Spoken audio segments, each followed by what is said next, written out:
What is up, YouTube? Back again, another video. You see race truck right here behind us. We are back from Houston. We did get to make 2 passes. Those videos should be up by now. Just quick videos of us doing passes. You'll see in one of those passes they backed me up, and it was just a drop of oil that they had seen on the track. And if you watch the video, you'll see the guy walk up and just wipe it with his finger. He doesn't even mop. It was just a very little bit of a drip. And we were gonna make another run. That would have been our third. And we were gonna make a third run, but we started having starter issues with it. And we had to jack it up. I had to keep trying to pry the starter over to engage with the flywheel. And I tried 4 times and we were able to get the truck started, but we didn't wanna go try to run it, because as you're going up to the staging lanes, you need to keep shutting it off or you're gonna sit there for an hour with it idling. So we didn't wanna take the chance of being stuck in the lane. So we just went ahead and loaded it, and we finished watching the whole show. It was a great event. Cletus and Cars is always a great time, never disappoints. So we definitely enjoyed ourselves, but we didn't get to make a third pass because of the starter. So what we've done since we've been back is we pulled the starter off. Let me see if I can show you underneath there. That's a box with a new starter in it.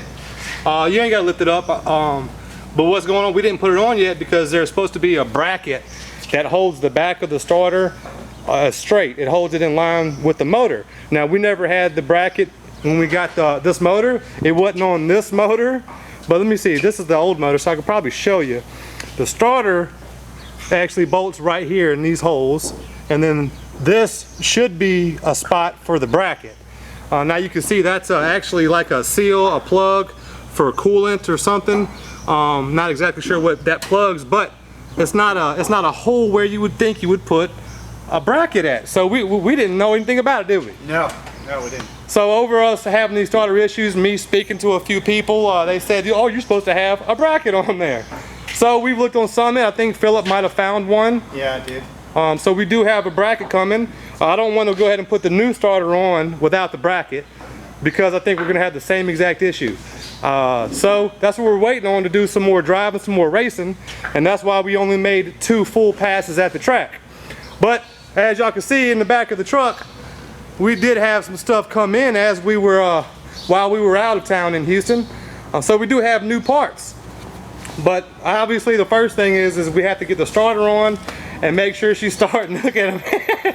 So you want to start with those? You want to talk about what we got right there? Well, these are supposed to be the best tires you can get for street racing or track racing. And JC's seen videos where they've tested them out, and they do stick. So we're hoping that we get these, and JC's got some down there. Yeah, in this little box we'll talk about here in just a second. But these are Toyo R888s. Let me see if I can show y'all that number on here, because I don't want anybody to be confused on what we got. Where you see the R888 somewhere? Let's find it. I know it's on here somewhere. Does it say it right there?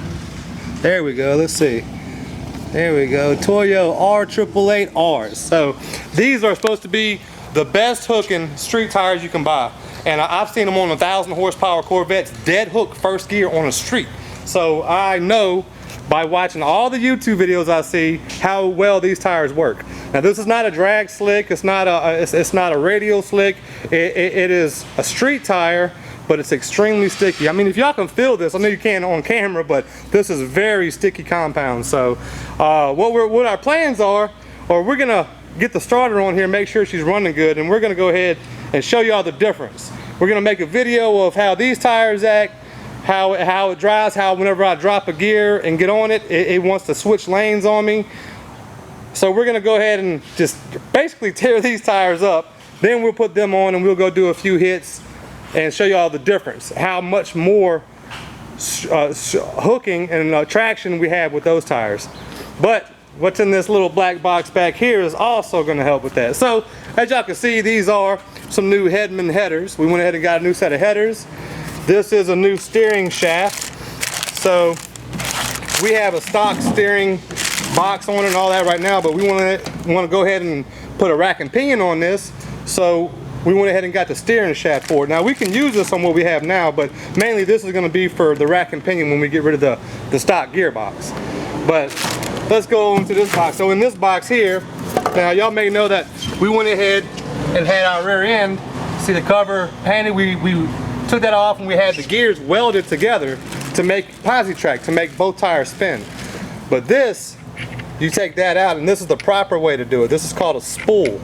So as y'all can see, that locks together. The center pin on the rear end goes in there, and the only option is for both tires to spin. So that was another question we had while we were at the track is, did I break it? Because the first pass, it hooked. I did a 1/8 60 foot, which I do have my time slip right here on my phone. I'm gonna show you that in a minute, but it did a 1/8 60 foot.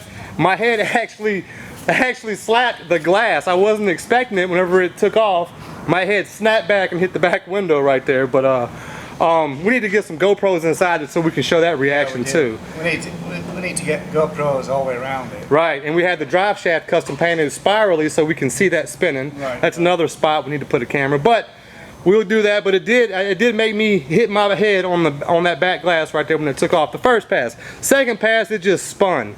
We did like a 3/1 60 foot in the second pass. But so I wasn't sure if we broke the rear end or not.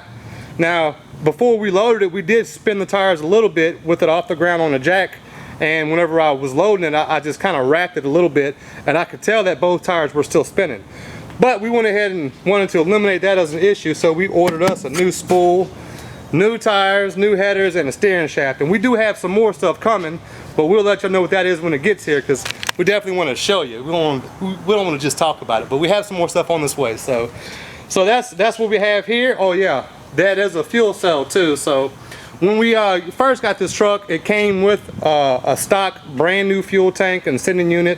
So we went ahead and put that in there to fix any kind of fuel issue we may have from it sitting for years, old rusted tank. So that's new, but we're gonna have to take that back out to be able to do good exhaust. Now that we have good headers, we're gonna do true dual exhaust instead of having a crossover pipe to clear the fuel tank, I'm sorry. So we'll take the stock tank back out and we'll be putting a fuel cell in the back of the truck. And that way we'll be able to have a fuel cell in it. We'll be racing legal. We'll be able to swap fuels easier, and we'll be able to run dual exhaust also. So that's what the fuel cell's for. Tell them about the time. About the time. So we want to see the time. Let's get to that. Let's get to the good stuff. So let me show y'all our actual time slip here. Let's see how good this comes out. So I guess first I'll go ahead and show y'all this. Oh, my phone just switched pictures on me. So this was our number, 2028. So if you go to what app is this? It's an app they have. You don't get actual time slips, but you go to this app, you download it on your phone, and you enter your car number, which is 2028. Let me see. And obviously I was racing car number 2064. So start off right there, you'll see my reaction time, 0.3, 60 foot, 188. That's not a bad 60 foot at all. I mean, there's 7-second cars that do like a 1.2 60 foot.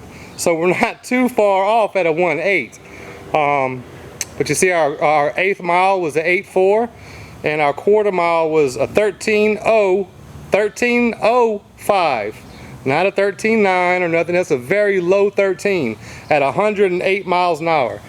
So what that tells me is this truck definitely will do a 12. Yeah. You excited about them numbers, Philip? Damn excited, yeah. Yeah, we're all really happy about it, because like we did last time was a 15.2, I believe, right? 15.2, and we still got the same crappy old tires on that we did the first pass, and we got them on when we went to Cletus and Cars, and we did a 13.005. Yeah, so that's a 13 flat. So that's only, what is that, a tenth? Less than a tenth away from a 12? 100th, okay. Yeah. I got to get this time and stuff right, but that's really exciting. Like I said, my head hit that window right there.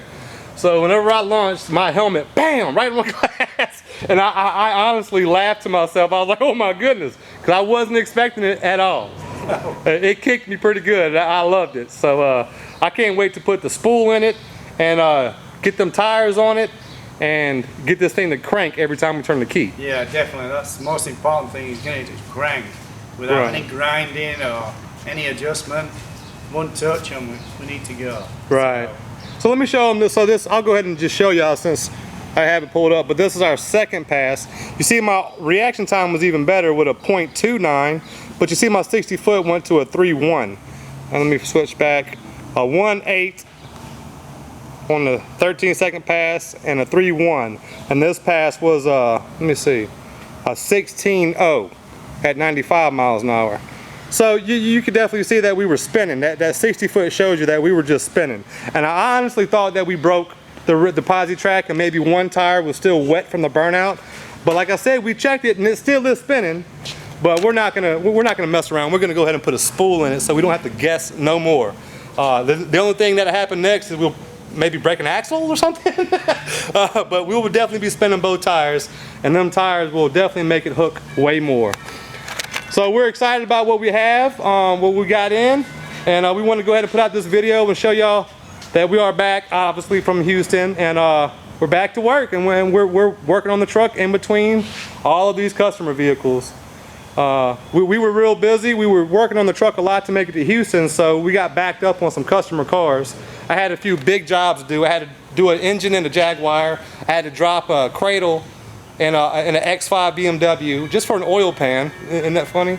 So a lot of big stuff we had to do when we got right back. So, but we went ahead and made this video for y'all today. We're gonna post this today, and I hope y'all enjoy what we just showed y'all, the new parts, and maybe y'all are excited as I am about getting them tires on there. Them R888s had me very excited just because I've seen what they do.